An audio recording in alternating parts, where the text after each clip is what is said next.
Vamos a terminar de ver en esta videoclase las últimas causales de improcedencia. Recuerden que estamos viéndolo desde criterios meramente didácticos y que nosotros podamos identificar. Y vamos a analizar en consecuencia,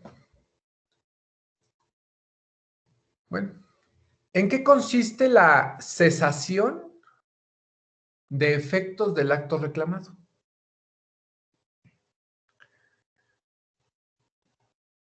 Acuérdense que la cesación es la terminación.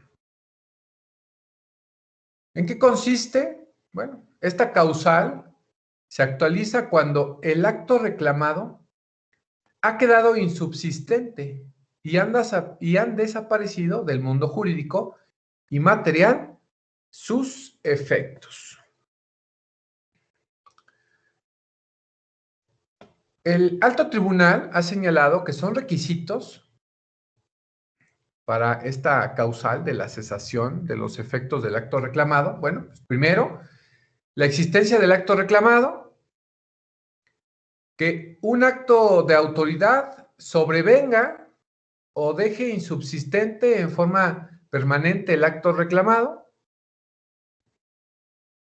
una situación de hecho o de derecho que destruya de forma definitiva el acto reclamado, de modo que se vuelva al estado anterior a la violación, una situación de hecho que sobrevenga durante la tramitación del juicio y haga imposible el cumplimiento de la sentencia protectora. Aquí nos va dejando, por ejemplo, en un ejemplo,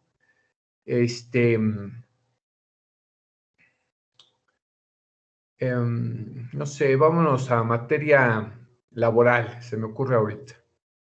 Un ejemplo en materia laboral, estamos sobre,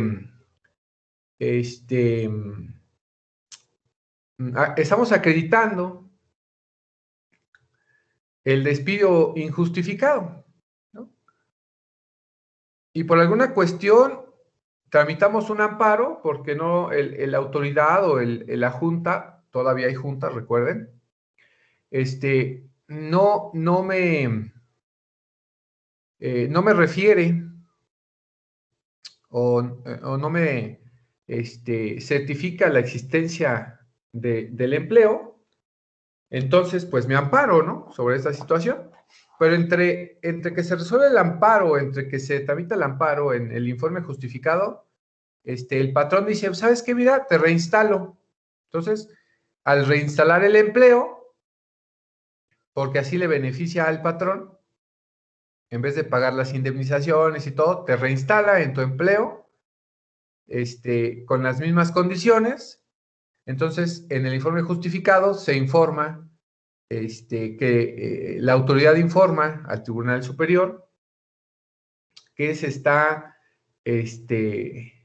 regresando, se está restituyendo el empleo. Entonces, por consiguiente, pues este acto reclamado pues deja de ser insubsistente, ya no puede continuar porque ya existe pues otra determinación. Por consiguiente, dice aquí, un hecho sobreviene sobre la tramitación del juicio y pues hace imposible el cumplimiento de una sentencia protectora. ¿Para qué quieres una sentencia de amparo donde se certifique que sí tienes empleo cuando te lo está restituyendo? Creo que pudiese ser un ejemplo. Otro, solicitamos la guardia y custodia. Bueno, el papá, decirlo así, sustrae a los hijos, al menor, la sustracción de hijos, acuérdense que es un delito, sustrae los hijos, la mamá solicita la guardia y custodia, en eso no se le otorga, tramita un amparo, el padre le reinstala o regresa a los menores y bueno, pues el amparo ya no puede, esa resolución de amparo ya no tendría nada que ver porque ya tiene, en el caso, a los menores hijos, ¿no? Es por ahí un ejemplo. Otro, tramitas no sé, una situación de en contra de una orden de aprehensión, tramitas el amparo, el juez de control te deja en libertad y pues igual, ¿no? ¿Para qué quieres ya un amparo de libertad en contra de esa orden de aprehensión si el mismo juez de control pues te dejó en libertad bajo algunas circunstancias? Entonces ya no tiene nada que ver esa situación de la resolución del amparo porque pues ya no te tiene que proteger en cuanto a eso, ¿sale? Por eso dice aquí, una situación de hecho, de derecho que destruya de forma definitiva el acto reclamado, de modo que se vuelva al estado anterior de la violación. A eso hace referencia. Algunos ejemplos respecto a esta situación.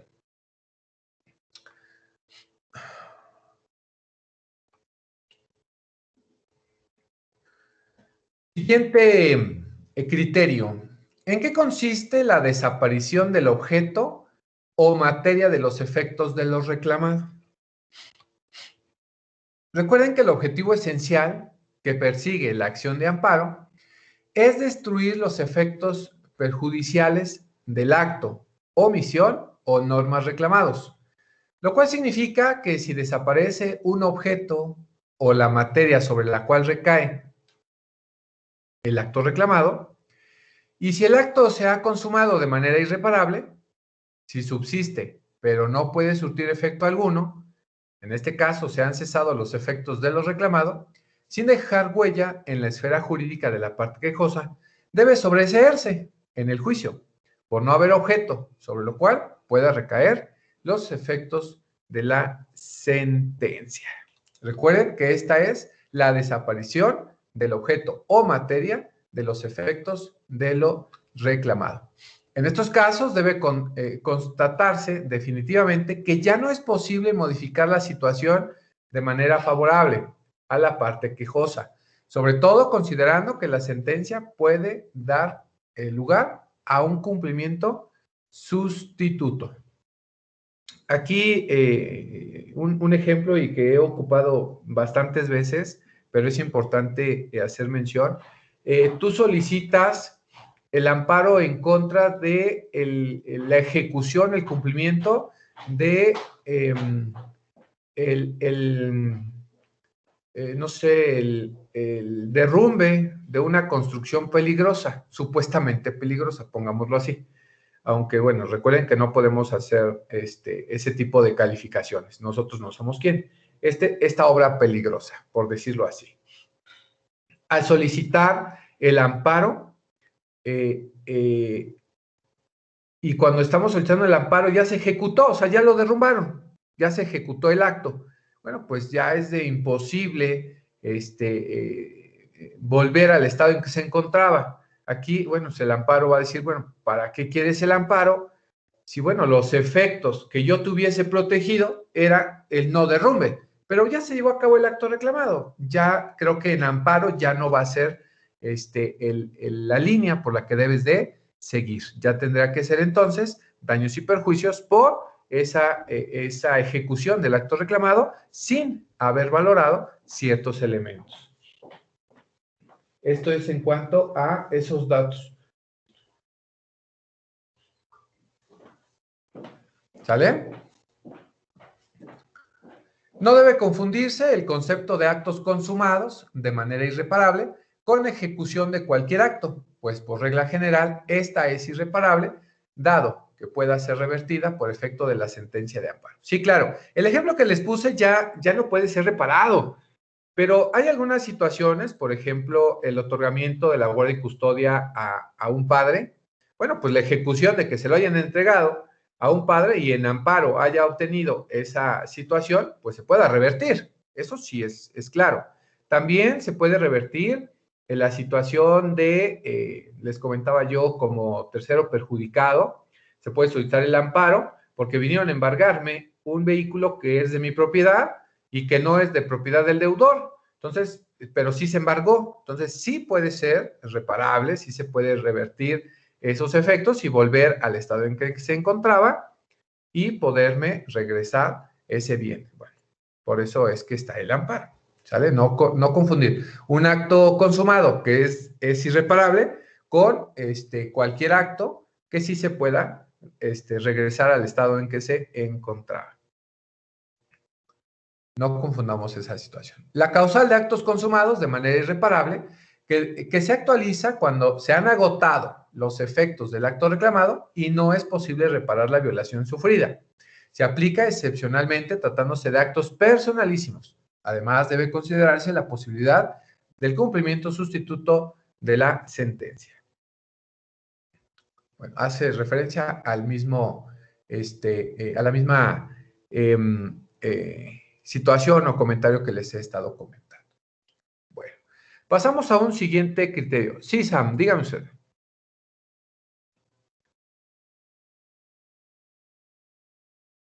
No, ya nada, profe, era una duda sobre, por ejemplo, en los juicios de propiedades donde están protegidas por los daños que llevan y se quiere, o sea, se otorga como ese permiso de poder repararlo con ciertas condiciones, ¿no? Pero se pueden, después de esos juicios, hacer como un amparo ya independiente de, o ya es como algo que no se puede cambiar. A ver, explíqueme el asunto porque no lo entendí. Es que está como raro, pero pues mejor sigo explicando y ya si hay una manera como más precisa de plantearlo en el tema, ya le digo. Es que necesitamos el origen. Es que me dice de un bien que se está reparando, algo así le entendí. No, o sea, es como un bien que lleva, por ejemplo, muchos años. Es que no recuerdo cómo se llama, Ajá. como ese apartado en el que entran, y que una persona decide comprarlo y para la remodelación y todos esos asuntos, pues tienen que llevar ciertas reglas, ¿no? Ajá. Y posteriormente, en dado caso de que exista, no sé, algún problema legal, pero que haya cambiado con la ley, ellos, o sea, esas personas pueden ampararse de que ya en su momento todo quedó como en regla, por así decirlo. Ok, hace referencia usted a la posesión, un bien que usted tiene en posesión por varios años. Ajá, pero que ya son demasiados años, ¿se me va a entender? Como 100 años, no sé. Ok, bueno, recuerde que si, bueno, va a depender qué tipo de posesión o cuál es el título con el que usted tiene la posesión. Creo que por ahí debemos de empezar. Recuerda que la posesión la obtienes de buena fe o de mala fe o ilegal, que son términos totalmente distintos. Tú puedes tener en posesión un bien muchos años, usted dice 100, pero bueno, ¿cómo es que obtuvo usted esa posesión?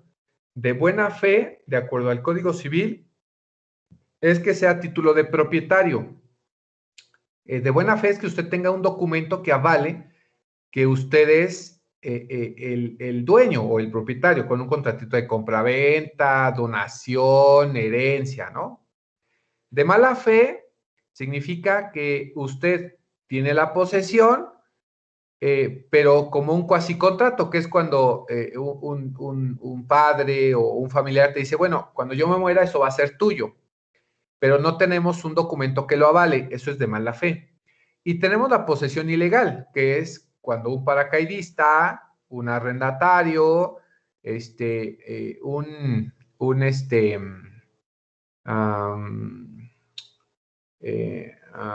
puede ser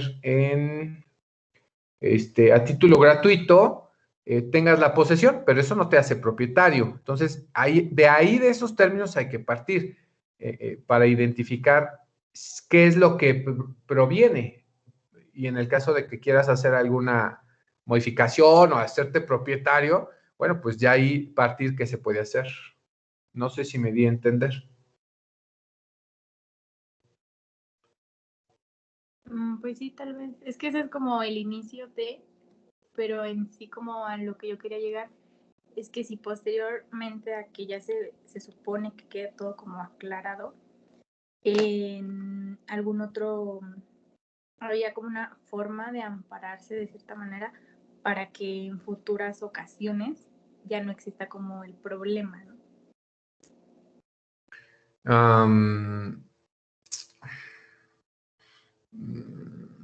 Es que sí hay que ver el fondo primero, porque va a depender. Si usted ya tiene la posesión y es de buena fe, pues con el título de propiedad más que suficiente y ya no va a tener problemas de buena o de mala fe. Pero si es ilegal, pues aún así, si usted sigue teniendo la posesión y es obtuvo esa posesión de forma ilegal, usted no puede respaldarse con ningún amparo respecto a que usted se quede sin mueble, porque es ilegal. Entonces, a ver, trate de plantearla bien y de ahí vemos que si es de forma legal, con el título de propiedad más que suficiente, la sentencia definitiva y ejecutoria que tenga para respaldarse. Con eso creo que más que suficiente. Pero si es usted posesoria de un bien ilegalmente, pues no hay ningún amparo que la pueda sustentar para posteriores situaciones. Declarándose la posición ilegal, pues la pueden desalojar, ¿no? En este caso. Y, a ver, trate de plantearlo bien y lo verificamos más adelante. Continúo. ¿En qué consiste la ineficacia reparadora de la sentencia de amparo? Otro criterio, ¿eh? Esta causal está inspirada en el mismo principio que rige la causa anterior, en el sentido de que el objeto esencial que persigue la acción del amparo es destruir los efectos perjudiciales del amparo, u omisión o norma reclamado, o restituir a la parte quejosa en el goce de la garantía violada. Cuando este efecto reparador no puede lograrse por cualquier motivo que se estime procedente del juicio, entonces debería sobreseerse. Recuerden que el amparo es precisamente para proteger algo, pero si ya no se puede reparar ese acto reclamado, ¿vale? Que es lo que nosotros estamos buscando, siempre el acto, o la omisión o la norma reclamada, si nosotros ya no, o la autoridad no nos puede restituir, pues no tiene situación de que nosotros estemos solicitando el amparo. Por eso se llama la ineficacia reparadora. Si en sentencia de amparo ya no me pueden regresar al estado en que se encontraba ese acto, esa omisión o esa norma reclamada, pues me van a sobreseer en dado caso, pues el amparo bajo esa circunstancia. Esta causal fue construida a partir de la jurisprudencia. Entre sus primeras aplicaciones se registran los casos en que se promovió el juicio con fines puramente especulativos y cuando se reclamó un decreto presidencial de exención de impuestos en favor de una categoría en la cual no estaba la parte quejosa y en que se determinó que el efecto del amparo no podía hacer eximir a la parte quejosa el pago de un impuesto. Por no haberse reclamado, la ley que creaba el impuesto también se ha aplicado cuando el amparo no generaría beneficios a la parte quejosa. Bueno, esto creo que ahí se explica. Nosotros no podemos solicitar un amparo, pues meramente por fines especulativos, ¿sale?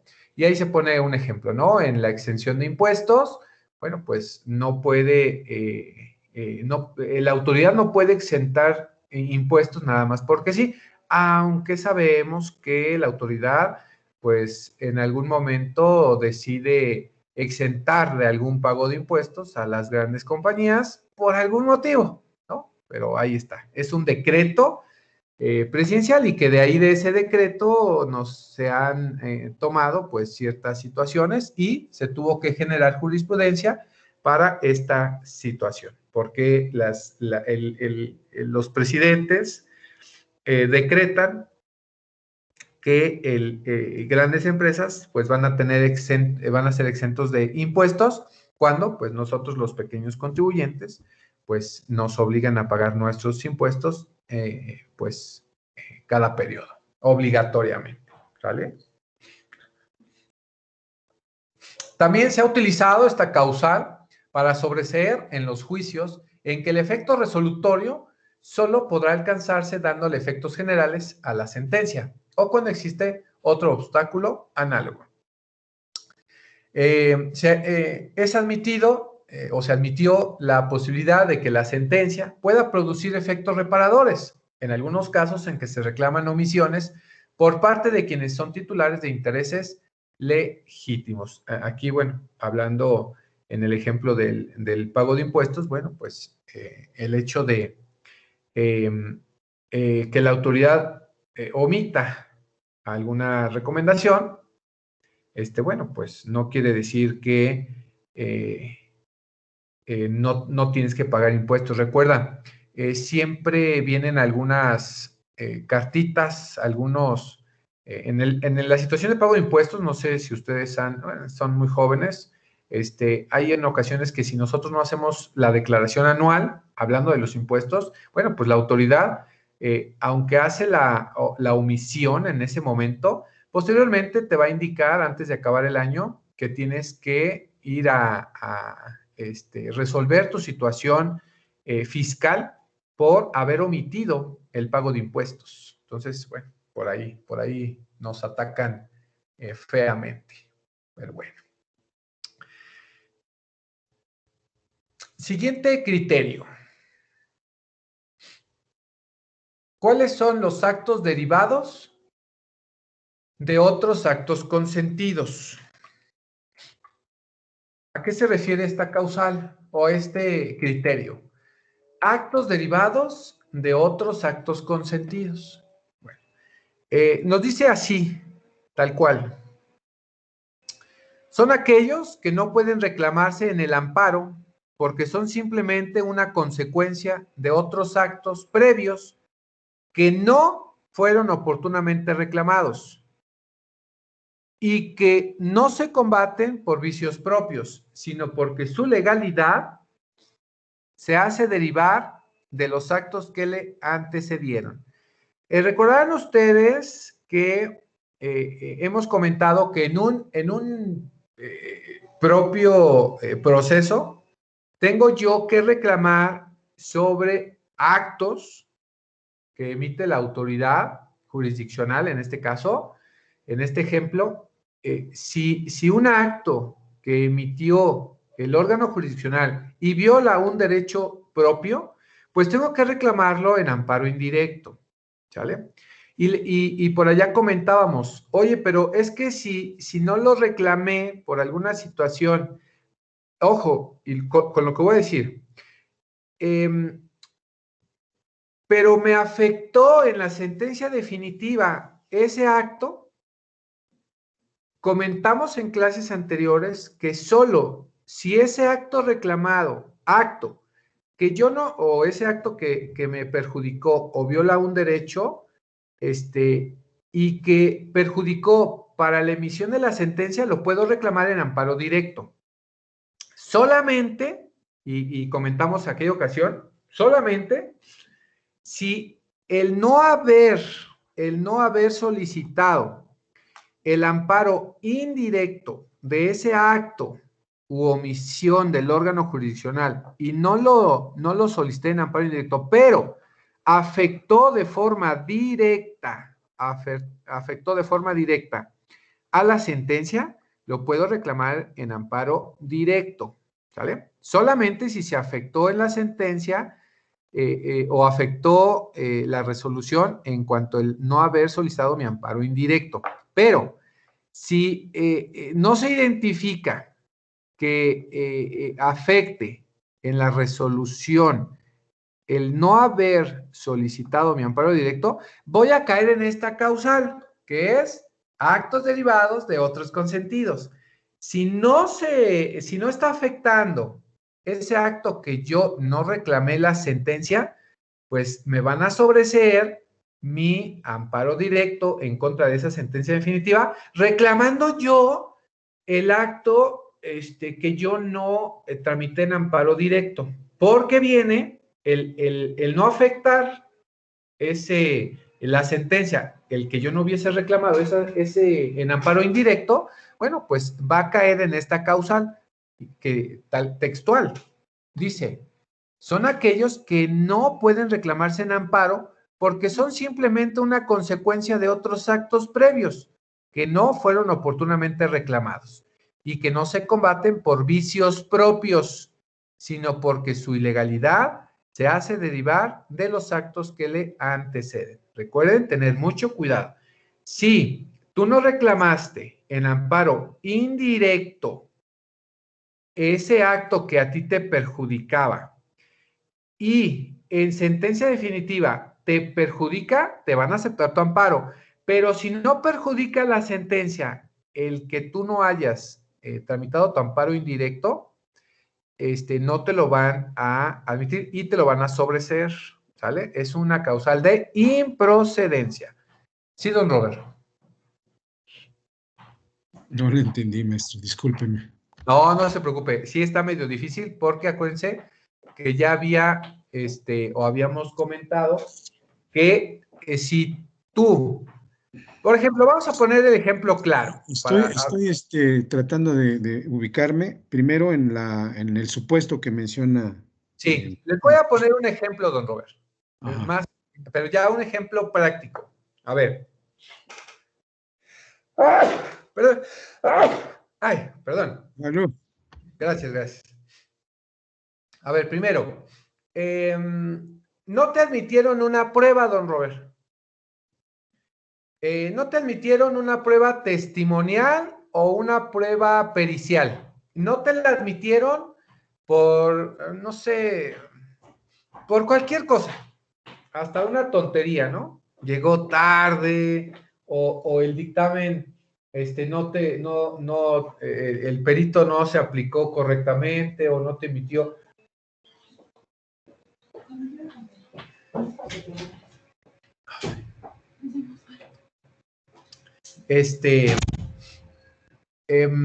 No te admitieron esa prueba, ¿no?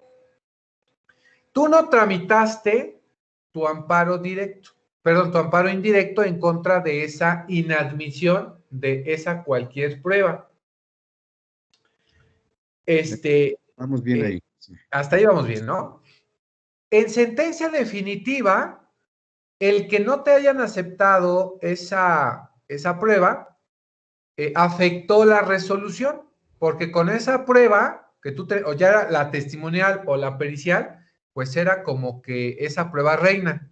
Pero el no habértelo admitido afectó la resolución. Okay. Y puedes tramitar tu amparo directo. Ok. ¿Sale? Hasta ahí todo bien, ¿no? Sí. Sale. Ahora, es decir, estamos en un amparo indirecto, por alguna situación no te admitieron una prueba, como usted lo menciona, nos vamos a la sentencia definitiva, nos afecta y sí, entonces tramitamos el amparo directo. Perfecto. Hasta ahí vamos. Sí, hasta ahí. Y sí te lo van a aceptar porque existe el modo, ¿sale? Existe pues ese hecho. Ahora.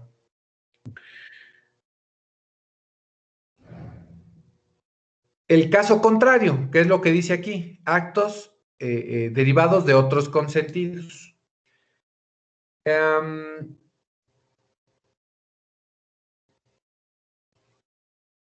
Lo que pasa es que lo que me hace ruido es que aquí el concepto habla básicamente de la ilegalidad de actos que le antecedieron. Es decir, si hay actos que tienen, que están afectados de algún vicio o alguna ilegalidad, como se menciona aquí, sí, pues simplemente dice que no van a proceder, ¿no? Sí, claro, a eso voy, don Robert. Mira, tu contraparte te pone unos testigos así bien aleccionados, bien preparados y todo. ¿Cuál es el trámite y qué medio de impugnación tuviste que haber tramitado en contra de esos testigos, pues todos chafas, por decirlo de alguna forma coloquial, es decir, aleccionados, bien preparados, que el propio juez dijo, ¿en serio me estás preparando esto? O la contraparte está presentando estas pruebas. ¿Qué es lo que tú tienes que tramitar en contra de esa prueba? Una tacha de testigos, maestro. Una tacha de testigos. ¿Pero qué crees? Tu abogado seguramente les dio clases Velázquez y pues no no tramitaron su tacha de testigos. No lo tramitaste, ya se te fue el término, no sé, cualquier situación. Pues tú consentiste porque tenías tu plazo, tu término para promover tu tacha de testigos, no lo hiciste, o en su caso, si te afectaba esa situación, tu amparo indirecto, y no lo hiciste, don Robert, se te fue. Y te fuiste a la sentencia y en sentencia dijiste, no, en sentencia tramito mi amparo directo. Y te va a decir, pero es que ese acto quedó consentido, porque tú tenías el momento en el que pudiste haber tramitado tu acto o tu impugnación en contra de ese acto. Y como se entendió que tú no lo tramitaste, pues lo consentiste.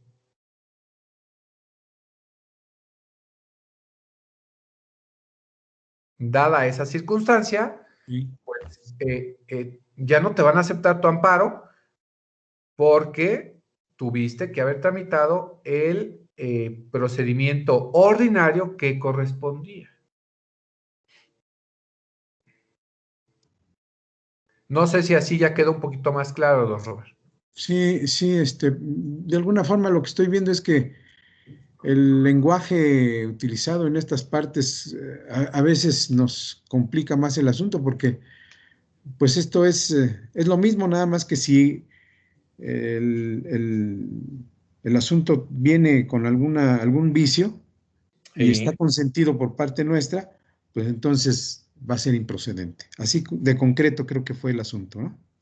Sí, don Robert, Pero literal. se lo vea y de la misma manera el anterior supuesto, maestro, la verdad es que tampoco le entendí. Si nos puede usted hacer el favor, bueno, no sé si mis compañeros le entendieron, no, pues está bien. Pero créame que igual está totalmente complicado el lenguaje del supuesto anterior. Y me parece que se puede simplificar como este. Aquí simplemente es si hay actos que no, eh, un poquito antes, el anterior creo, ¿en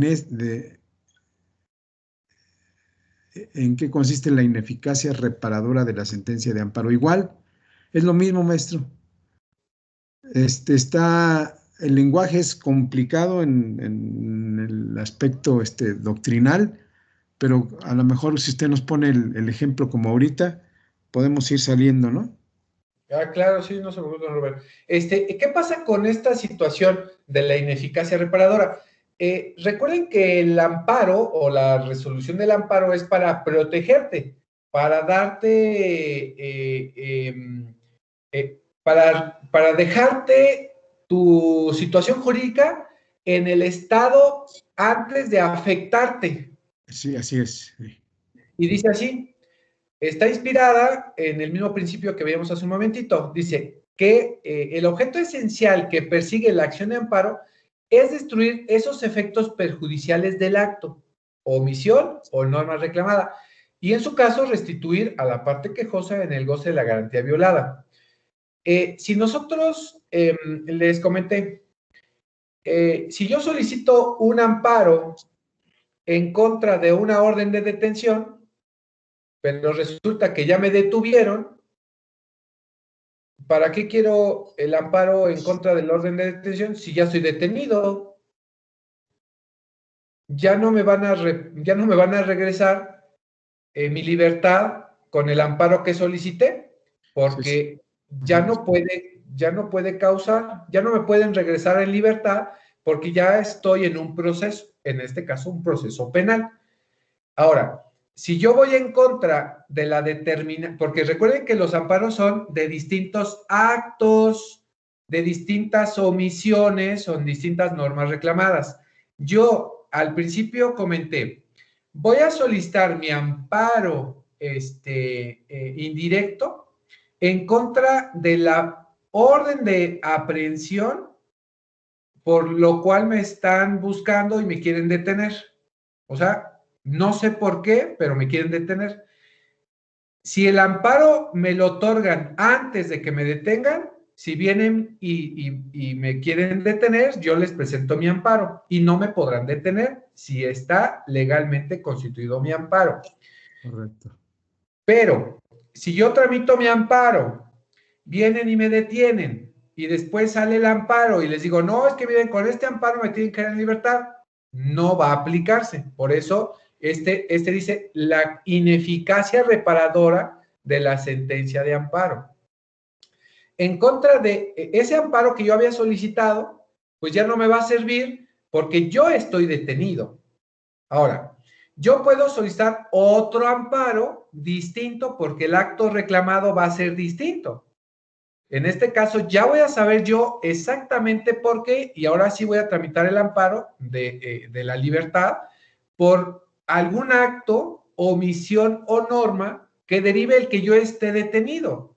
Cambia totalmente. Entonces, por eso deriva este criterio, la ineficacia reparadora de la sentencia de amparo.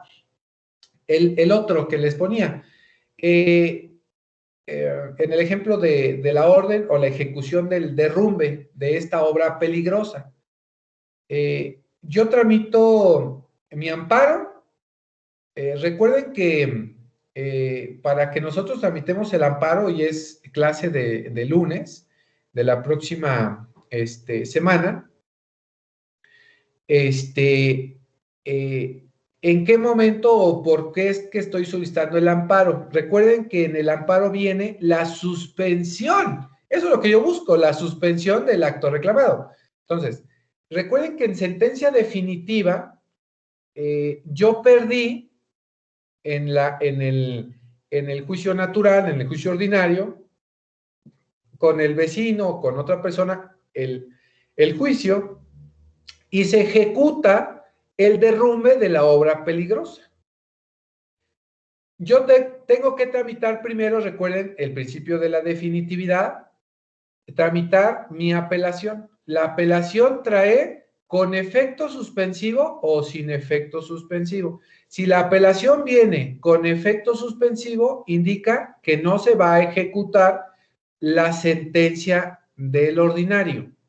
En la segunda instancia van a resolver alguna situación, alguna violación al proceso y de la resolución, porque yo estoy peleando que no se derrumbe.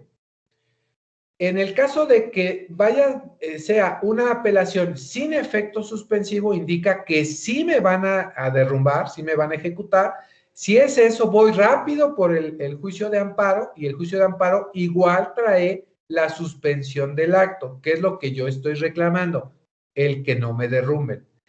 Pero si yo voy a tramitar mi amparo cuando ya me derrumbaron, o sea, ya destruyeron la obra peligrosa, pues ya qué caso tiene que me den la sentencia de amparo si ya va a haber una ineficacia reparadora en fin o en objeto de que ya no me van a poder reconstruir a como yo tenía. Ya el amparo va a quedar insubsistente, es más, me lo van a sobreseer porque ya no tiene caso que a mí me otorguen ese amparo porque ya el objeto pues ya no existe.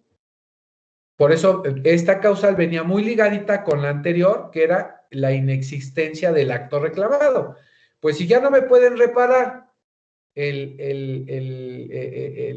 lo que yo estoy reclamando, el acto reclamado, no tiene caso de que el juez pues se lleve a cabo todo el proceso si ya no existe esta pues situación en la que yo solicito el amparo. Por eso se llama así, ineficacia reparadora. Sí, sé que existen términos, híjole, bien difíciles, pero les recuerdo que ya estamos en séptimo, casi para pasar a octavo, y bueno, pues cada vez se van a poner más difíciles los términos, y en amparo mucho más. Y yo sé que este curso no es suficiente para ustedes comprender el amparo, ¿sale?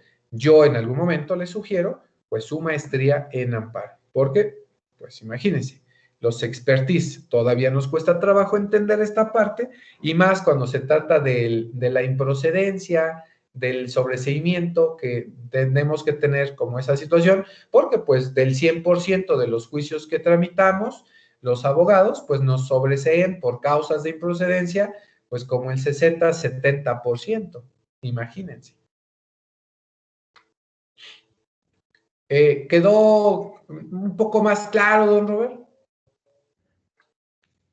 Con los ejemplos, le digo que se simplifica más el asunto, maestro. Bueno. Creo que nos ayuda bastante los ejemplos, porque, y no es tanto en cuanto a la terminología jurídica, sino en la forma en que se plantean las fórmulas, pues ahí porque tan sencillo es decir, bueno, pues si, sí, la ineficacia reparadora ya no es procedente, bueno, surge precisamente porque pues ya el acto ya se consumó. Así de sencillo. Sí, don Robert, pero recuerde que la jurisprudencia, cuando emiten jurisprudencia, pues vienen criterios bien raros, así, unos términos bien, Me recuerda mucho una lectura que nos dejaron en un cuatrimestre, en algún cuatrimestre de Utopía, se llama el librito, de Tomás Moro, en donde el narrador, o sea, el que cuenta el relato de Tomás Moro, decía que en el lugar que había visitado y que se llamaba Utopía precisamente, decía que en ese lugar los abogados decían, y no vamos a usar términos rebuscados ni nada de eso, porque lo único que se hace es con esto tener la intención de confundir a la gente. sí. Y en efecto, hay muchas cosas que yo veo que es tan simple decirlo con otras palabras, pero pues nuestros doctrinarios nos dicen hay que irnos por este lado porque somos doctos en la materia. Y hay un ejemplo más claro, don Robert, es la situación de los propios ministros. Cuando los ministros resuelven, híjole, no, se avientan unas teorías, híjole, bien complicadas. Ahí los invito a suscribirse a un canal de YouTube de Miguel Carbonell, un programa que tiene Carbonell, que imagínense, invita invita a tres, normalmente invita a tres proyectistas de la Suprema Corte y analizan, y fíjense, analizan qué quiso decir la Corte, ¿no? Tal cual, creo que así se llama el programa. ¿Qué dice la Corte? O así lo dijo la Corte. Pero pues bueno, hacen ese como razonamiento de qué es lo que dijo la Corte para poder hacer la referencia y poder entender ahora sí lo que dijo la Corte. Entonces, acuérdense que estos criterios que yo les estoy dando los estoy tomando de la jurisprudencia. Muy bien, maestro. Bueno, continuamos con el siguiente criterio. Nos habla de la improcedencia por la infracción al principio de relatividad de la sentencia. Bueno, recordemos esta situación de la relatividad de la sentencia, esto por infracción a este principio. Dice, esta causal se actualiza, no va a cambiar la diapositiva, don Robert, no se apure. Les voy a explicar esta situación. Dice, normalmente esta causal se va a actualizar cuando la sentencia, de ser favorable, esta sentencia beneficiaría a persona distinta a la parte quejosa. Bueno, por eso se llama la relatividad de la sentencia. Como el juicio de amparo en la resolución no va a beneficiar a la parte quejosa, pues entonces, por lo tanto, es improcedente el juicio de amparo. Dice, se trata de una regla de operación difícil y debe considerarse que en algunos supuestos el juicio de amparo procede, aunque la sentencia pueda beneficiar no solo a la parte accionante, que es la parte quejosa, sino también de manera indirecta y excepcional a otras personas. Ejemplo, ocurre con la defensa de ciertos derechos colectivos o de titularidad compleja. en este caso, la interpretación del principio de relatividad debe hacerse de manera compatible con el interés legítimo. Específicamente, admite ciertas modulaciones, en algunos casos, cuando se promueve con interés jurídico de naturaleza colectiva o en ciertas materias como la ambiental. Entonces, va a ser improcedente el juicio de amparo cuando la resolución pues no venga en favor de la quejosa, de la parte quejosa.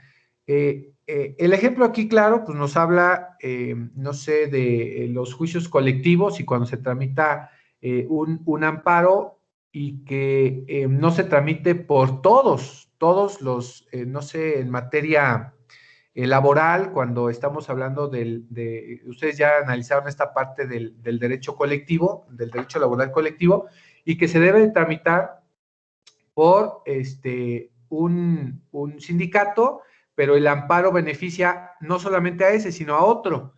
Entonces, bueno, pues no tendría la razón del amparo porque pues está resolviendo de manera conjunta y posiblemente no se busca eso en la sentencia. Por lo tanto, bueno, pues es improcedente. También en materia ambiental, pudiésemos encontrar algunos ejemplos. Por allá recordemos que existen ciertas normas ambientales, recordarán algún tiempo con esto de las contingencias por alcanzar ciertos puntos IMECA, y bueno, decía la norma, nosotros, les platico este ejemplo, tramitamos un amparo porque un cliente nos lo pidió para su vehículo, porque era su único medio de transporte en el que podía asistir a su trabajo y le implicaba que descansara creo que 1 o 2 días a la semana. Tramitamos el amparo y nos vino la improcedencia porque decía que era improcedente por esta cuestión, por infracción al principio de relatividad de sentencia, porque al admitir bueno, pues no solamente afectaba el interés colectivo, el interés general, y pues pudiese existir por ahí ciertas otros amparos, y pues precisamente por eso no admitieron amparos.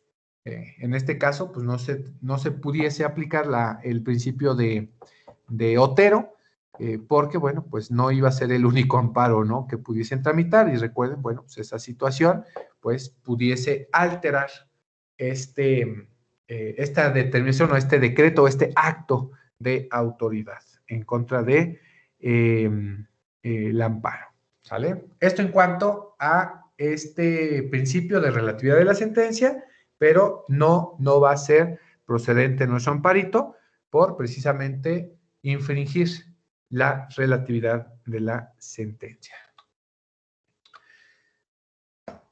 ¿Dudas? Bueno, sé que hay muchas dudas, ya ni les quiero preguntar si hay dudas, sé que hay muchas dudas y bueno, podamos ir resolviendo algunas situaciones. Es complicado esto de las improcedencias, que irán aprendiendo cuando ustedes vayan tramitando sus amparos y se los vayan denegando por improcedentes derivado pues de estas causales que marca el artículo 61 de la Ley de Amparo, que para eso hay que leerlos muy bien.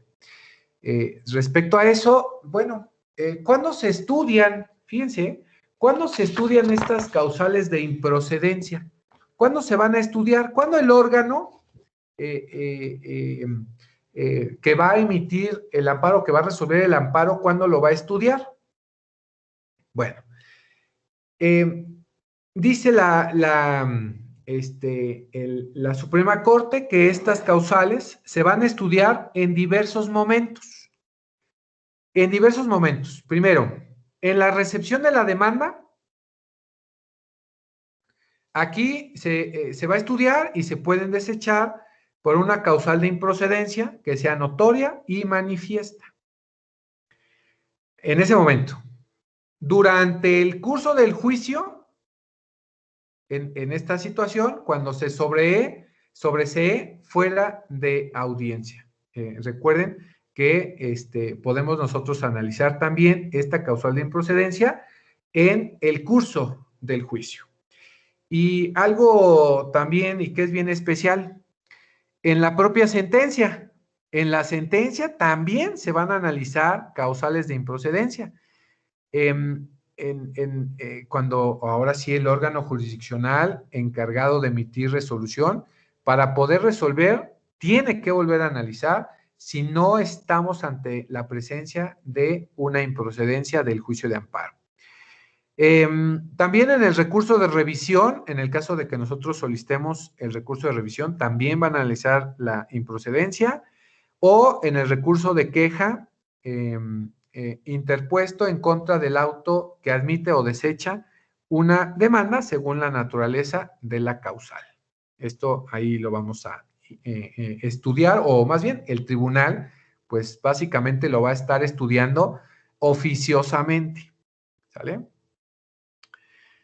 Son los momentos en los que se van a estudiar las causales de improcedencia. Y decía por ahí, en algún momento, ¿cuándo se manifiesta o cuándo es manifiesta indudable una causal de improcedencia?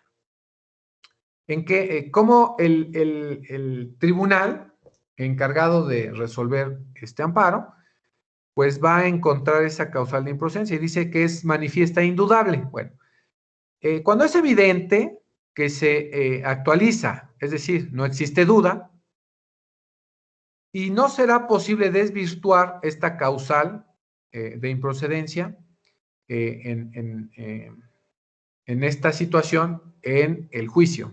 Entonces, conduce al desechamiento de la demanda, pues carece de sentido tramitar nuestro juicio de amparo. Recuerden ustedes que tenemos pues estas causales en el artículo 61 y nos manifiesta claramente cuándo es manifiesta e indudable. Cuando ahí no cabe a duda y no podemos desvirtuar esa duda ni con una prueba, ¿sale? Entonces el tribunal pues nos lo va a desechar.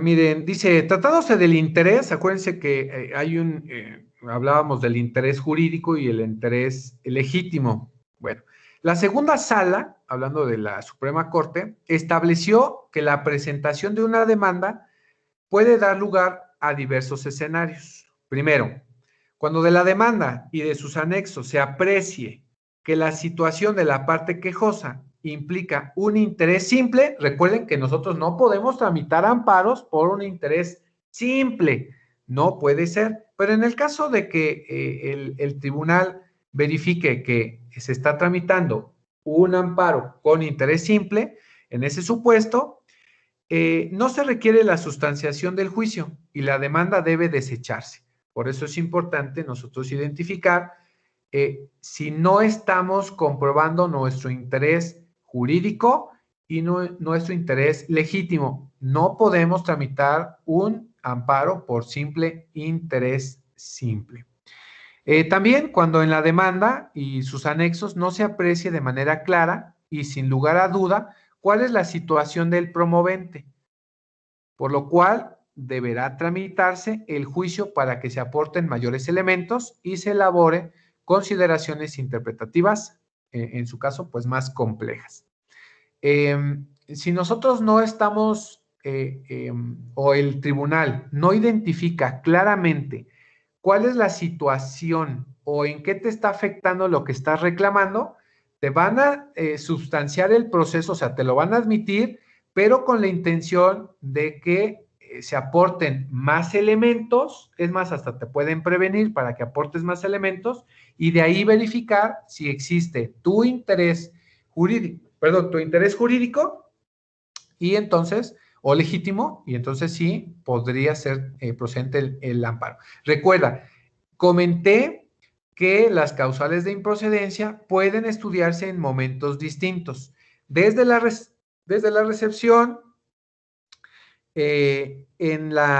durante el curso del juicio, puede ser hasta en audiencia o después de la audiencia constitucional, puede ser en la sentencia y también en el recurso de revisión. O sea, no porque hayas brincado la presentación de la demanda y te la hayan admitido, pues ya la libraste en cuanto a alguna causal de improcedencia. Estas se estarán analizando en todo momento. Por eso es importante. Otro criterio, cuando en la demanda y sus anexos se aprecie al menos una posibilidad de que la parte quejosa sea titular de un interés jurídico legítimo, supuesto en que el juicio deberá tramitarse para que en su momento se resuelva lo que corresponda. Bueno, aquí, recuerda que existe la suplencia de la queja. Recuerden que sí existe la suplencia de la queja, pero únicamente la suplencia de la queja se aplicará en cuanto a los conceptos de violación, pero si el tribunal, como en su experiencia, recuerden que están ahí por alguna situación, identifican que existe un interés jurídico o legítimo en la substanciación o en la demanda, bueno, te lo van a substanciar, te lo van a admitir y en el tránsito del curso del juicio, bueno, pues van a analizar si tú estás en lo correcto o hay una causal de improcedencia y por lo tanto te lo van a desechar, ¿sale? Tengamos bien previsto esta situación. Y bueno, una vez que nosotros tengamos ya o la autoridad tenga prevista una causal de improcedencia, bueno, al comienzo de este tema que se trató de la improcedencia y del sobreseimiento,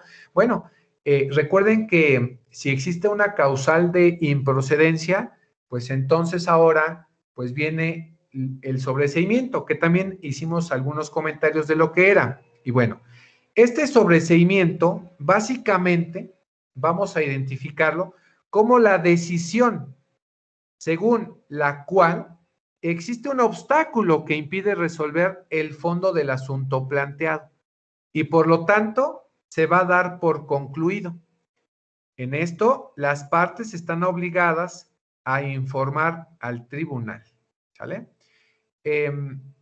Recuerden, el que la autoridad nos haya encontrado una causal de improcedencia, nos va a declarar el sobreseimiento. Viene en consecuencia, ¿sale? El efecto de la improcedencia, pues es el sobreseimiento.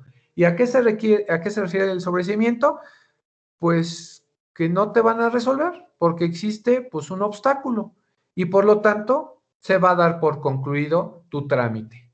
Y en palabras del orden común o el orden local, bueno, pues te lo van a desechar. En este caso, hablando así en términos de amparo, pues te van a sobreseer. Así, ese es el término correcto. El desechamiento, para que no se escuche tan drástico, te lo van a sobreseer. Y cuando diga ahí se sobresee, significa que pues está concluido sin resolución. Además de estas situaciones de improcedencia, también se puede generar el sobreseimiento por un desistimiento que haya quedado ratificado, la inexistencia del acto reclamado, como dijimos, la improcedencia, la omisión justificada de publicar edictos y también por muerte de la parte quejosa, ¿sale? También son posibles causas de que te vayan a sobreseer. Cuando hablamos del desistimiento, déjenles, voy colocando estas situaciones.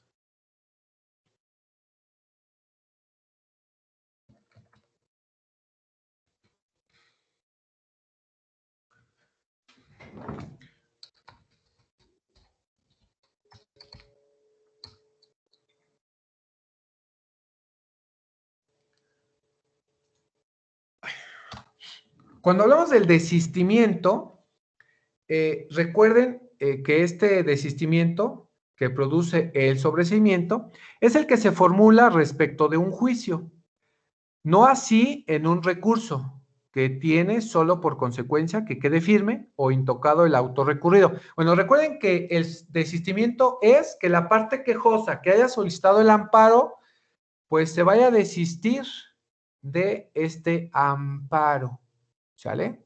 Entonces, sí existe igual este término que también lo veíamos nosotros en la teoría general del proceso, que es que la parte quejosa, pues se vaya a desistir, pero recuerden que lo tiene que ir a ratificar.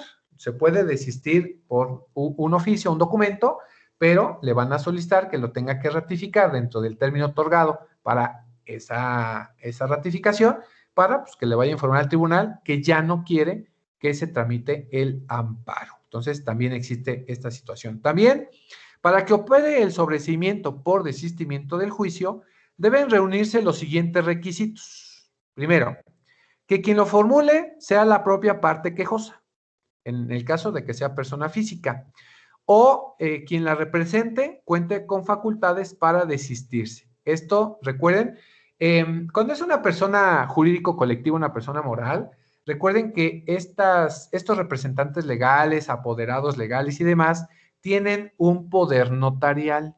En este poder notarial, sí, y lo dice así textual la jurisprudencia por allá en el amparo 104-2015 de la 10ª época, dice que para que se pueda desistir el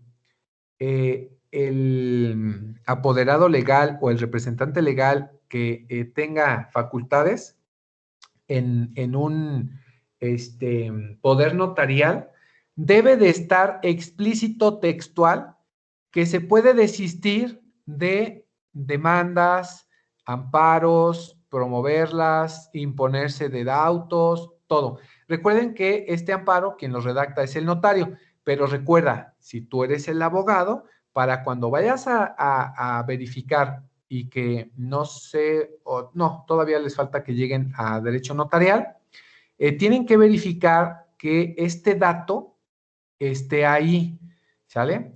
Si no viene ese dato en ese término, no será posible la tramitación. No podrá implicarse el señalamiento bajo esas circunstancias. Si no viene textual, debe de venir el textual, algo bien curioso. Muchas ocasiones no se menciona y como no se menciona, la autoridad te va a decir, pues que no no te puedes desistir. Entonces, bueno, bajo esa circunstancia, ahí está, ¿sale? ¿Me podría repetir eso, maestro? Porque la verdad, ahí sí, creo que no puse atención en algún detalle. Sí, don. Este, habló de, bueno, se está hablando del desistimiento, pero en el caso de la representación, ¿así lo mencionó?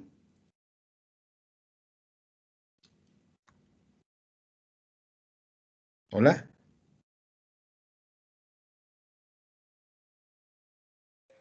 Un segundo. Ok.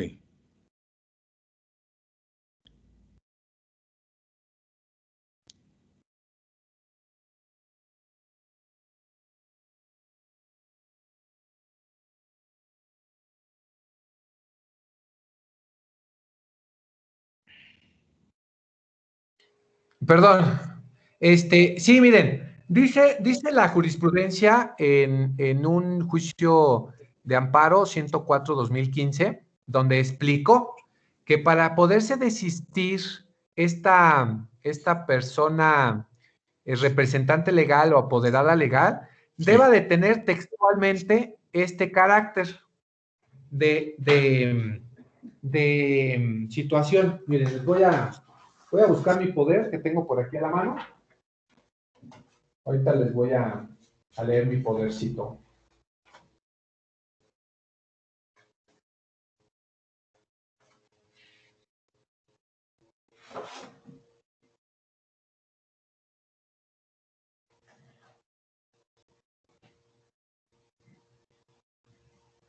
Aquí está, miren. ¿Cómo le hago?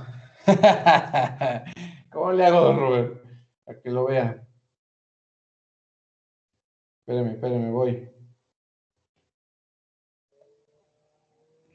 O sea, nada más es una formalidad en todo caso, maestro. Sí, don Robert, pero espérame, se lo voy a mostrar. Okay. Ya lo tengo.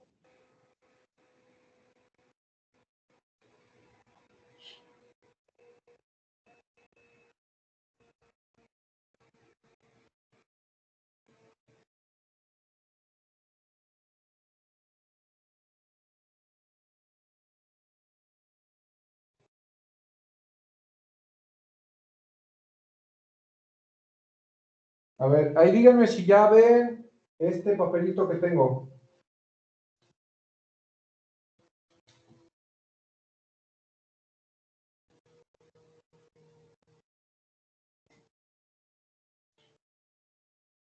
¿Ven? ¿Qué pantalla ven?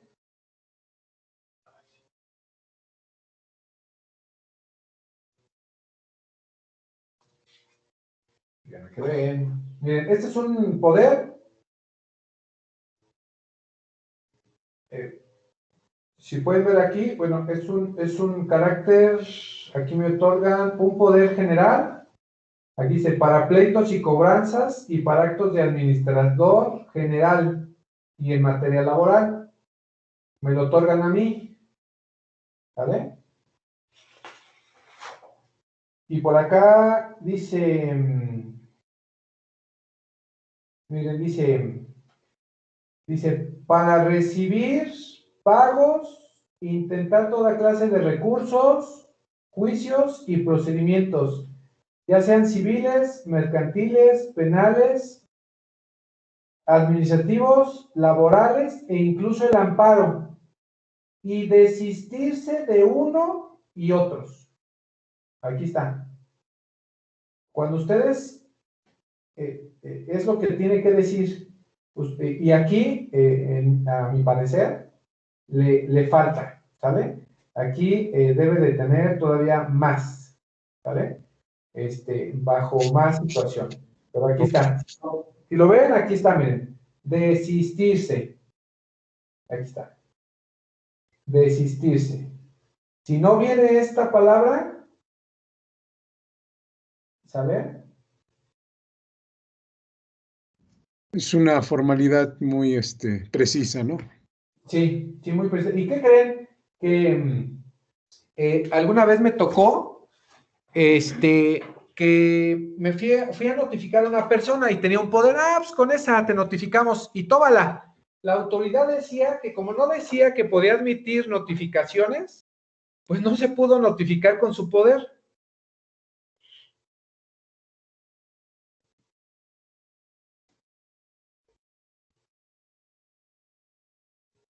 Imagínense.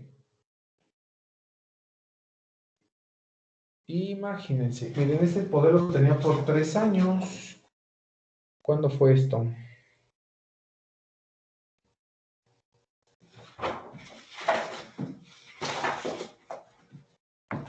Siete, 17, 8, 9, 20. No, se llamaba. Ese poder ya no sirve. Bueno, esto así lo expone textual. O esa formalidad debiese de estar ahí con esa facultad. Si no está ahí, pues no puede ser. Y dice, y que el desistimiento sea ratificado. Bueno, además de ingresar yo mi desistimiento de forma escrita, bueno, pues yo lo tengo que ir a ratificar ante la presencia judicial o excepcionalmente ante el fedatario público. El fedatario público, recuerden que es el secretario que está, o el secretario de acuerdos que tiene, bueno, pues el tribunal. La ley establece que el tribunal deberá requerir mediante notificación personal al que desiste para que ratifique y que en caso de no hacerlo, se proseguirá con el trámite del juicio. Si se ratifica, no es posible la retractación, es decir, que si tú te desistes, ya no puedes decir, no, volvemos a iniciar el juicio, ¿no? Sobre ese mismo acto. No, si ya te desististe, pues ya no puedes hacer nada. El desistimiento se podrá formular en cualquier estado del juicio mientras no exista la sentencia, en este caso definitiva. Incluso cuando ha sido publicado el proyecto de resolución, ¿sale? No habiendo sentencia, te puedes ir a desistir. Ahí, sin ningún problema. Entonces, tenemos en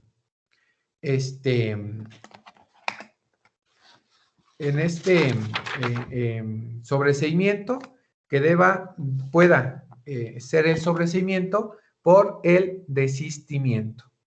¿Sale? Esto en cuanto la primera situación. Otra, la inexistencia del acto reclamado.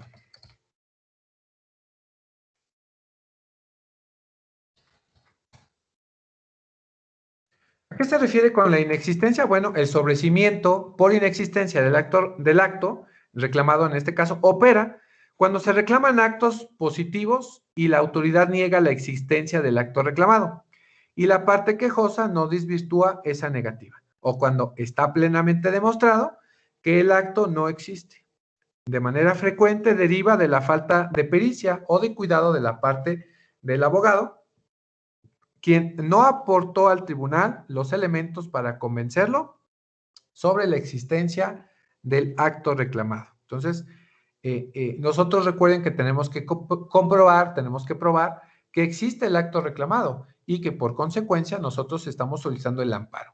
Pero si tu abogado no pruebas que existe ese acto, se va a declarar el sobreseimiento por la inexistencia de ese acto. La existencia de este acto debe analizarse por regla general a la fecha de presentación de la demanda, salvo cuando se reclamen como inminente. Acuérdense que el inminente es que está pasando en ese momento. Un error en la denominación del acto puede ser subsanado por el tribunal en ciertos supuestos. Por ejemplo, y para nosotros saber que existe el acto reclamado, para eso nosotros solicitamos el informe justificado. Bueno, la autoridad solicita el informe justificado. La falta de rendición de un informe justificado genera la presunción de que el acto es cierto y por lo tanto existe y que solo corresponde a la parte quejosa probar su inconstitucionalidad, bueno, en el caso de que vaya a ser un acto inconstitucional. Recordemos esta situación. Si nosotros estamos solicitando el amparo referente a un acto reclamado, tenemos que probar la existencia. Si en el informe justificado no se responde adecuadamente, entonces ahí me van a dar por existente lo que yo estoy reclamando, ¿sale? Esta situación de la existencia se puede estudiar hasta la sentencia, en cualquier momento y hasta la sentencia. Esto en cuanto a esta determinación. Otra causal de sobreseimiento es del fallecimiento. El fallecimiento de la parte quejosa. Bueno, si durante el juicio la parte quejosa muere, bueno, pues entonces el juicio se sobreseerá. Tengamos en cuidado esta situación. Solo si el acto reclamado únicamente afecta a su persona, con independencia de que se hubiese causado daños y perjuicios a su familia. De lo contrario, el tribunal deberá continuar con la tramitación del juicio con la persona que tenga nombrada como representante, o a falta de se suspenderá el procedimiento en espera de la sucesión que acuda dentro del plazo de 60 días. Bueno, en esta situación. Y de no ocurrir esto, se dictarán las providencias que correspondan. Recuerden que si el acto reclamado no solamente te estaba afectando en lo personal y afecta a la familia o afecta a otra persona, a ese núcleo familiar, bueno, pues se tiene que continuar el juicio con el representante de la sucesión, en este caso el albacea, ¿sale? Los actos que solo afectan a la persona de la parte quejosa generalmente conciernen a su persona o a su libertad. Sin embargo, la evolución de la interpretación de los derechos humanos obliga a revisar con cuidado si la familia podría deducir un derecho de estos supuestos, ¿sale? Entonces, si es algo que me está afectando en lo personal, que es una orden de aprehensión o alguna situación que afecte únicamente a un interés personal, bueno, pues ahí se va a sobreseer el juicio. Pero ya corresponderá a la autoridad jurisdiccional verificar que si el acto reclamado puede estar afectando también a la familia, para entonces poder continuar con el procedimiento. La parte que tenga conocimiento de la muerte de las partes quejosa o en su caso tercera interesada, deberá notificarlo al tribunal. Si fallece una persona y no se da aviso a la autoridad que conoce del amparo, puedes tener una sanción, una multa que está reflejada en el artículo 242 de la Ley de Amparo. Entonces, ahí debemos de tener mucho en cuenta, ¿sale? Y el último dato son las causales. Bueno, estos ya los hemos analizado. En el artículo 61 de la Ley de Amparo. La causal de improcedencia, saben que puede preexistir a la presentación de la demanda o generarse durante el curso del juicio en cualquiera de sus instancias. Como comenté hace un ratito, no solamente la causal de improcedencia se analiza en la presentación de la demanda, también se presenta en la audiencia constitucional, fuera de la audiencia, durante la tramitación del juicio, en la sentencia y puede ser hasta el recurso de revisión. También por allá se van a analizar estas causales de procedencia. Entonces, tengamos ahí esta situación. Y por eso es que dice, la admisión a trámite de la demanda no significa que el tribunal esté impedido para sobreseer por una causa de improcedencia, aunque esta ya existiere al presentar la demanda. Bajo estas circunstancias, bueno, pues si no se va a prejuzgar, pero sí se tiene que hacer un examen oficioso, la autoridad tiene que hacer este estudio oficioso de las causas de improcedencia para que en su momento pueda analizarlo. ¿Sale? Bajo estas condiciones, entonces, estas serían situaciones de sobreseimiento.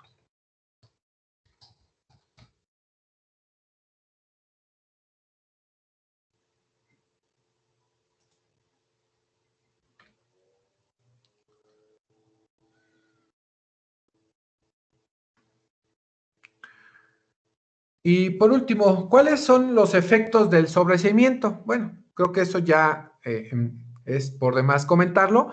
Esos efectos del sobreseimiento, bueno, saben ustedes que el efecto natural del sobreseimiento es que se vuelva al estado anterior de la promoción del juicio y que el tribunal no estudie la constitucionalidad de los actos reclamados. En ocasiones impide la promoción de un nuevo juicio cuando su causa es insuperable y entonces hay eficacia de cosa juzgada. Por ejemplo, el consentimiento que nosotros hablábamos, el consentimiento tácito o expreso, o la resolución que establece que el quejoso carece de interés jurídico en ciertos supuestos en que se reclaman actos intraprocesales junto con la resolución final del juicio o procedimiento. El sobreseimiento respecto de los primeros no impide el estudio de los conceptos expresados en su contra, pues estudiarán como violaciones del procedimiento en si el juicio resulta procedente en contra de la resolución final. Bueno, ustedes saben que el efecto del sobreseimiento es que pues el tribunal no va a conocer de tu asunto, de tu promoción, de tu demanda, la va a sobreseer y por lo tanto se vuelven los estados hasta antes de presentar tu demanda. Esto es como si no lo hubieras presentado. A esto se refiere este efecto del sobreseimiento. En el caso de que te la hayan admitido y que por una cuestión se vaya a sobreseer después, pasa lo mismo. Va a regresar hasta antes de haberla promovido. ¿Sale? ¿Dudas con este tema del sobreseimiento?